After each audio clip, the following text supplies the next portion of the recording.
Le problème, je te dis, c'est qu'il y a dans l'Occident dégénéré qu'est le nôtre, un effondrement de la morale fondamentale, qui est aussi, qui s'explique par la morale du capital, il ne faut pas oublier, tu vois? Que toute la morale de notre monde marchand dans sa phase mondialisée, financiarisée, est un immoralisme radical. C'est pour ça que j'ai une vidéo qui remonte à 2019 où je dis le lien entre le capitalisme terminal et le diable, tu vois? Et là, on est finalement, c'est comme ça qu'il faut le comprendre.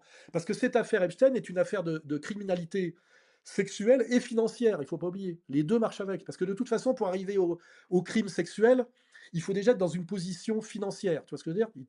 Tu l'as déjà et tu as une certaine altitude d'argent qui te donne les moyens de la corruption. Les politiques ont été corrompus par ça. Toute l'épopée Mitterrand, c'est ça. Qu'on peut gagner énormément d'argent sans rien foutre, en foutant des gens au chômage et en déclenchant des guerres. Et ça, c'est la morale admise de toute l'hyperclasse, tu vois, de toute l'hyperclasse.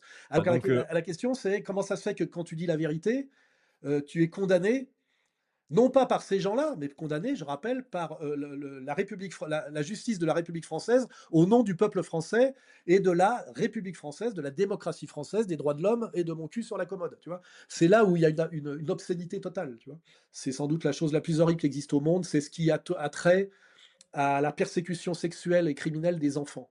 C'est le truc le plus inacceptable anthropologiquement d'ailleurs. C'est pour ça qu'ils le font, parce que c'est le sommet de la transgression et c'est le sommet de l'affirmation de son pouvoir, et pouvoir synonyme de mépris des autres, tu vois.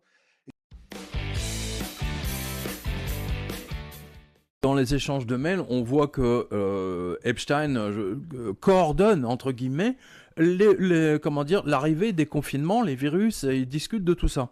Et alors, la banque Rothschild a fait la même chose que Bill Gates ou Epstein. Par exemple, en 2021, en 2021, si vous aviez investi 10 000 euros dans une des firmes qui s'appelle Pfizer, en 2019, eh bien, vous avez multiplié par 200. C'est-à-dire que si vous mettez, je sais pas, 10 000 euros, vous vous retrouvez avec 10 millions. Eh bien, ce sont des délits d'initiés typiques qui ont été faits aussi bien par Bill Gates que par la banque Rothschild, Ariane de Rothschild, ou que ce soit la branche française ou la branche anglaise. Mais vu comment l'île de Rothschild, l'île Forrester de Rothschild rachète les médias aux États-Unis et comment Ariane de Rothschild rachète les médias en France, ben, on voit bien que c'est un mouvement coordonné des Rothschild pour prendre le contrôle des médias. Et donc, avec les médias, on peut induire les gens en erreur ou leur dire attention, le confinement, machin, etc. Et Bill Gates a transformé sa fortune, littéralement.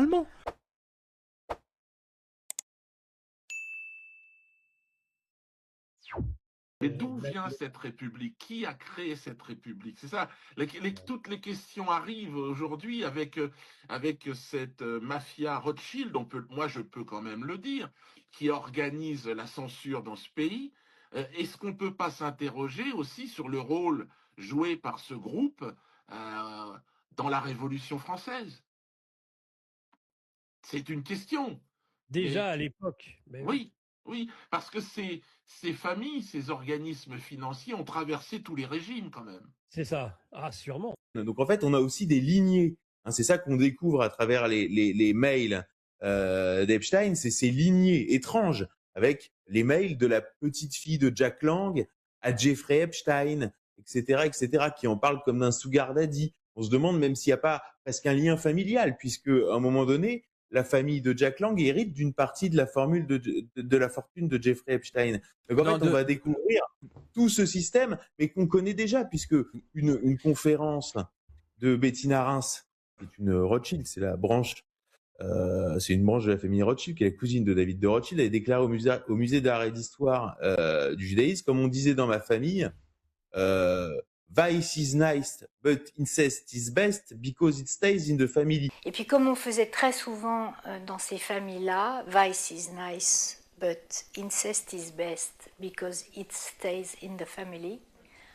Vous savez, on est élevé tout simplement avec le silence pour que surtout rien ne sorte. À partir du moment où, et d'ailleurs je le vois bien, j'ai écrit un roman, et merci beaucoup madame, j'ai été aussi sincère que possible, mais au fond, j'ai écrit le 10e de ce que j'aurais pu écrire.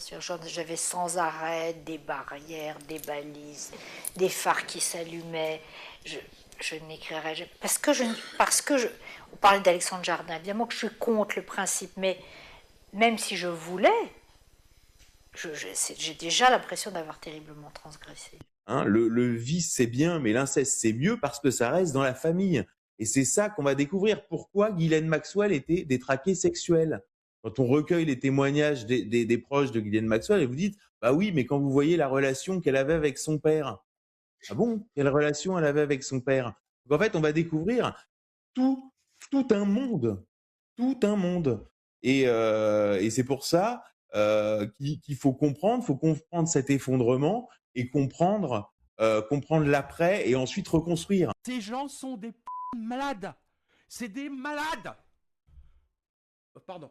Et Ariane de Rothschild est en liaison avec ce type. Elle devrait être en prison. T'as totalement raison. Pardon. Non, mais ne t'excuse pas, t'as totalement raison. Depuis 3 semaines, je lis les mails. Depuis 3 semaines. Je parle même pas des dentistes, des machins, des trucs, ce qu'ils font aux enfants. C'est ignoble. Ces gens sont des créatures de l'enfer. Pardon, je suis désolé. Tu peux pas imaginer depuis 3 semaines ce que je vois. C'est ignoble. C'est ignoble. Hein? Et on comprend pourquoi elle est bien. Comment tu arrives à te plonger dedans encore avec toutes ces informations? Non mais tu comprends pourquoi aussi bien Bondi que le FBI, etc. tous disent, même les sénateurs qui ont vu les films, qui ont vu les photos, ils disent on peut pas les rendre publics sinon ça va être la révolution. C'est tellement ignoble. Ces gens viennent de l'enfer. C'est Satan en personne. C'est ce qu'ils disent les sénateurs qui ont vu les films. Moi j'en ai vu quelques-uns, mais au secours quoi. C'est des malades. Ariane de Rothschild, comment peux-tu être en liaison avec un monstre pareil? Parce qu'elle en est. Et moi je dis, bah oui. Bah faut le dire, mais voilà.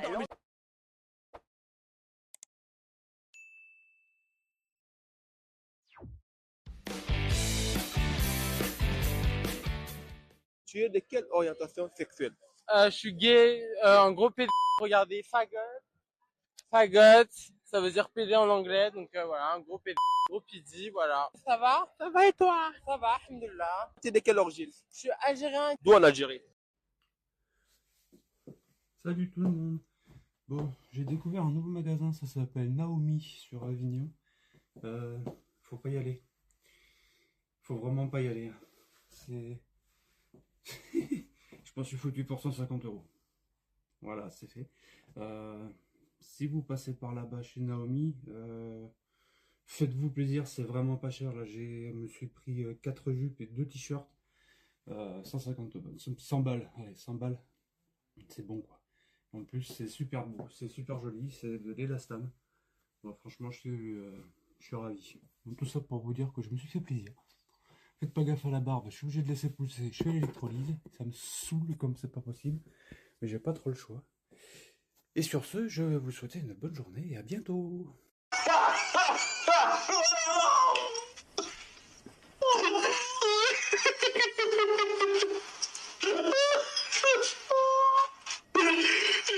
C'est la même chose avec les francs-maçons. On veut maintenant dialoguer avec les francs-maçons. Non seulement dialoguer avec eux, mais permettre aux catholiques de faire partie de la franc-maçonnerie. C'est encore un dialogue abominable. Nous savons parfaitement que ces personnes qui dirigent la franc-maçonnerie, au moins les responsables, sont foncièrement contre notre Seigneur Jésus-Christ.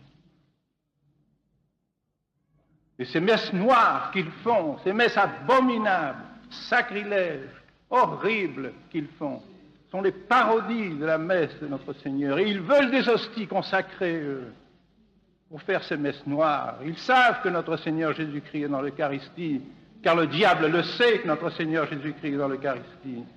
Ils ne veulent pas des hosties qui viennent de messes dont ils ne savent pas si le corps de notre Seigneur est là ou pas.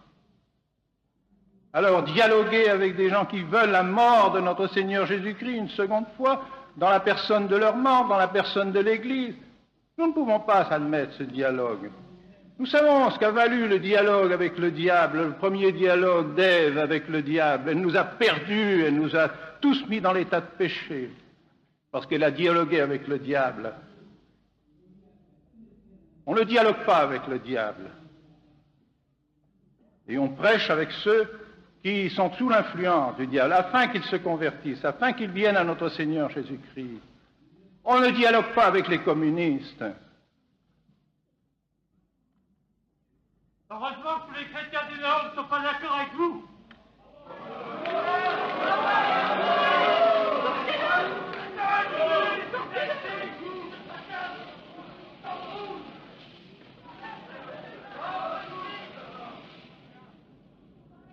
On dialogue avec les personnes, mais on ne dialogue pas avec l'erreur.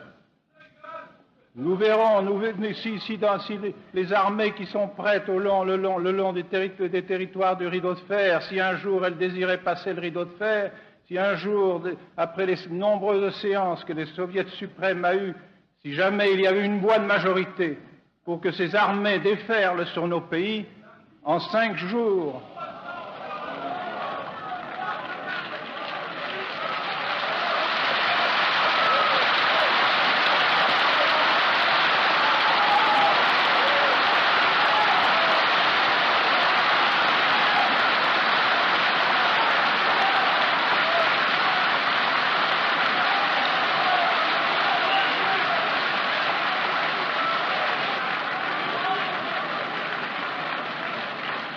eh bien, chers frères, ne soyez pas émus, laissons ceux qui ne comprennent pas les choses comme nous, mais demandons au bon Dieu que de leur donner la lumière. Qu'est-ce que vous voulez qu'on y fasse? C'est comme ça. Et puis qui continue de vivre un petit peu en baissant la tête. Et quel sentiment vous avez par rapport à ça? Ça a toujours existé. Ne pensez pas que la France était résistante. La résistance était une petite fraction de la France. La France était vichiste, dans sa grande majorité. Donc si aujourd'hui il y a beaucoup de gens qui baissent les bras, il ne faut pas s'en étonner. Il suffit qu'il y ait une minorité active, solide, des jeunes qui en veulent, qui considèrent que l'engagement ça signifie quelque chose et qu'ils ont une responsabilité. Eh bien, ils n'ont pas besoin d'être majoritaires. Il suffit qu'ils soient le levain qui fait monter la pâte. Et à ce moment-là, nous aurons une France résistante.